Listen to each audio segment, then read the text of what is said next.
It was a big box, and it had lots of things in it, and most importantly, it had a toy in it.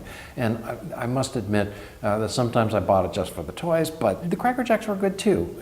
And all I can do is say I've had a love affair with junk food for 55 years. I'm Andrew F. Smith. I'm a writer.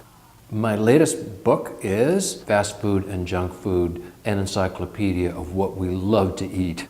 It is published by Greenwood Books, and I'm delighted to say it's a 600,000 word, 2-volume work. It was a very difficult job doing the research for it. I felt obligated to sample every junk food and fast food that I mentioned in the book. It was something that I felt an obligation to carry out effectively.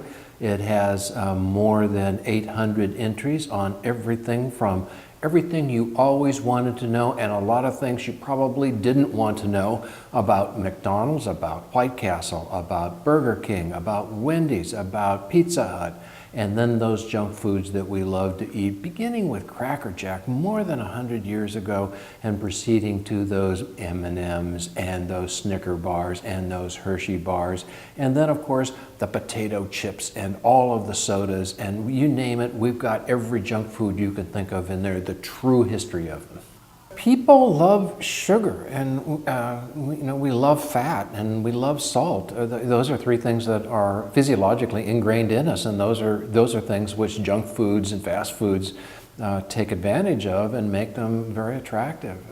Historically, from an evolutionary standpoint, those things were really great. We needed all the fat that we could get. We needed all the calories we could get. We needed salt. I mean, those things were very important for us. And the problem is with our sedentary society today, we tend not to get the exercise that our forebears did.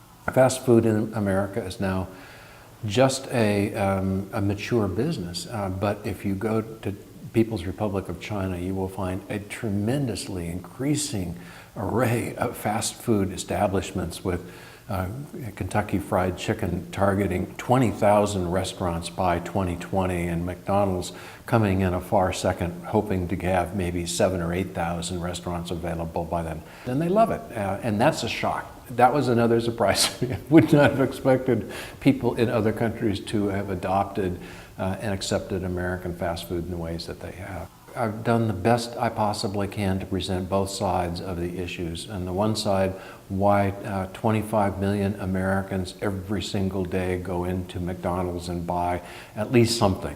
And on the one hand, why we engage in this, and on the other hand, the difficulties of it. The diseases that are associated with consumption of salt, high blood pressure, for instance, diabetes with fat and sugar, etc. And I tried to present those in a fair way so that at least people looking at this from different perspectives would agree that their perspective was in an encyclopedia. And I don't know of anything else like that. I know a lot of commercial corporate material that's out there that speaks highly of fast food and snack foods. And I know that there's a lot of negative material out there too. And I think both of them have good points. And my job was to pull those different points together and make an encyclopedia that would be available to people to look at as a good reference. For the last 55 years, I have been absolutely fascinated with junk food and fast food. And it's been part of my life. Regrettably on occasion, but I must admit there are foods that I have loved to study and work on, and preparing this encyclopedia was a fascinating and wonderful experience. Andrew F. Smith, Food Studies Department, New School, New York.